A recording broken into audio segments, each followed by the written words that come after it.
Hello, my name is Adam. No. Hold on, why do I sound very robotic? Well, I think this is more appropriate. Let me just talk for myself. Discount stores. Everyone loves them, even contrarians, although, of course, they'd never admit it. Such stores are immensely popular, with examples in each industry giving the customer great value for their buck.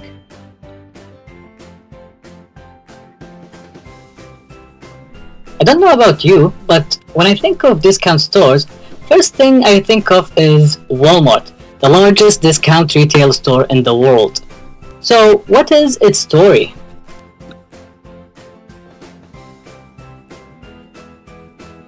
In 2017 alone, Walmart has brought more than 450 billion US dollars in revenues.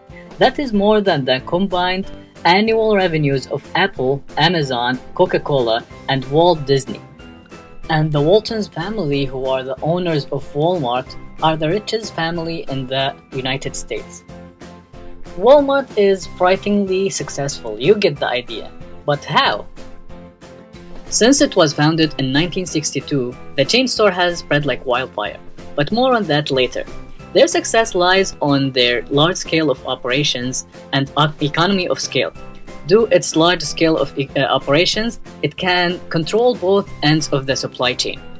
From one side, they can reduce prices because of their strong buyer power on their suppliers, and it can pass down these discounts to customers.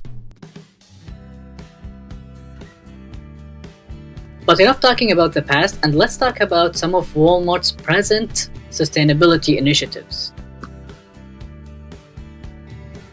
Sustainability is a broad description, but taking a quick tour to Walmart's Global Responsibility website, we can see that Walmart focuses on two fields in sustainability: operations and global supply chain.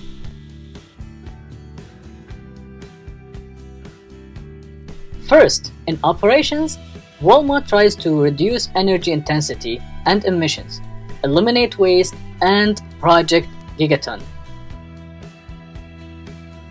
And in global supply chain, Walmart supports measurements and transparency in their value chain, reduce environmental impact, and provide affordable, healthier, and safer food products.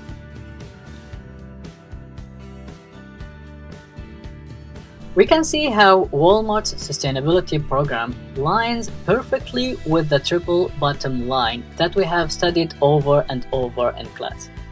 Then, how come I have such a negative view on them? To answer that, we'll have to go back to my point about wildfire. And no, I'm not talking about what Cersei Lannister used to burn the Sept of Baelon. Game of Thrones reference, wink wink.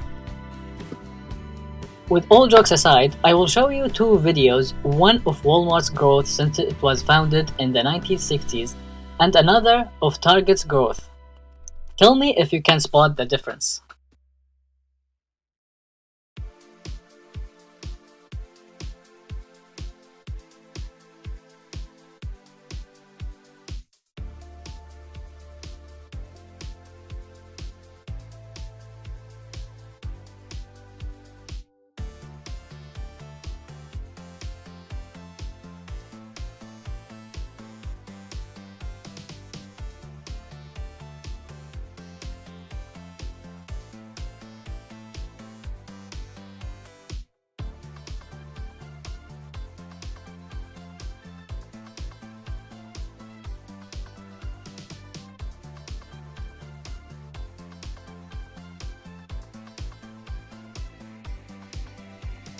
Even though you might not like the comparison, we can see in the video that Walmart literally spread like wildfire. And by that I mean the stores are established one near the other until they literally conquered the USA. In other words, they played very safe, no risk involved. I believe that this is Walmart's strategy in sustainability as well. They focus on the low-hanging fruits, eliminate waste, reduce energy consumption, you know, the old broken record. While they can actually lead. Take the driverless truck initiative of 2014 for example. That initiative was launched in parallel with Amazon Prime Air. Amazon has already started making deliveries in March of 2017, while Walmart's fleet still in progress. Fun fact, in late 2016, Amazon has started their own driverless fleet initiative. But enough talking about the past, and let's take a minute to predict the future. I will use our infamous triple bottom line as a guide for my predictions. Planet, people, and I will replace profits with technology. Let's start with the planet. Walmart has been working very hard to show their green side, but environmental activists has been slamming the corporation for a litany of sins against Mother Nature. Emitting millions of tons of CO2, encouraging waste by selling low-quality goods, and by building warehouse-sized stores. However, given the current trends and Walmart's rigidness, I believe that Walmart will continue to impact the environment negatively. And moving to people, Walmart is one of the leading employers of the disabled, and they offer training and resource groups for them. The number of settlements and lawsuits against Walmart has been declining since it peaked in 2011. I see great potentials when it comes to Walmart's social responsibility. And lastly, technology. Personally, I believe that Walmart has tried to bite more than they can chew. They have made number of promises, signed number of contracts, but never delivered. In 2003, for example, Walmart Chief Information Officer Linda Dillman announced that the world's largest retailer would require its top 100 supplier to tag pallets and cases of goods with RFID tags. But you cannot make RFIDs work by themselves. Walmart has made a lot of statements that there need to be business process changes that need to be done to make RFID work. However, at this moment you cannot make them work because there is no integration between the suppliers. Some of them use UHFs and some of them use NFC. Well, this is the part where I recommend things, but how about before I do that, I listen to you. Get in a group of 2s or 3s and start discussing based on my history and my predictions of the future, what are the recommendations that I will make.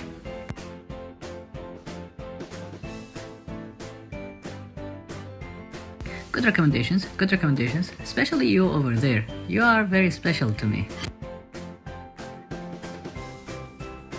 Focusing on both technologies and big data will help Walmart lead in sustainability as they are leading in other areas.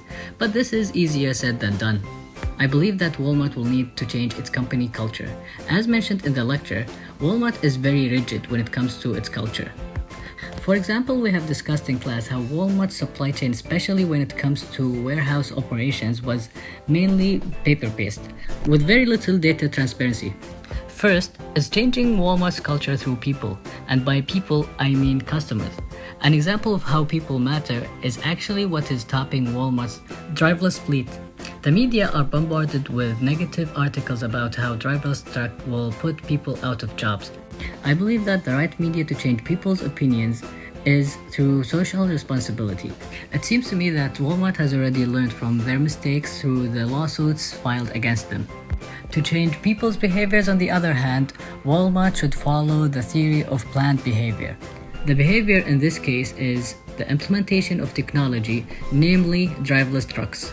Briefly, according to the theory of planned behavior, actions are guided by three kinds of considerations: behavioral beliefs, normative beliefs, and control beliefs. So let's break them down. The attitude toward the behavior is what Walmart's view the technology as. According to Walmart, they view the driverless fleet very positively. So I will go ahead and skip this point. Subjective norms, or what people perceive or think of the driverless trucks, can be changed from negative to positive by educating them about how driverless truck can create as many jobs as it destroys. And finally, the perceived behavior to Walmart, or how Walmart thinks implementing the technology will change their operations. Implementing the technology will be the hard part, especially that no one has done it before. The results are ambiguous to Walmart. By embracing people, we can enable the technologies, or rather enable the enabler, since all of these technologies are connected to the internet and in theory to each other. Walmart can lead in sustainability. QED.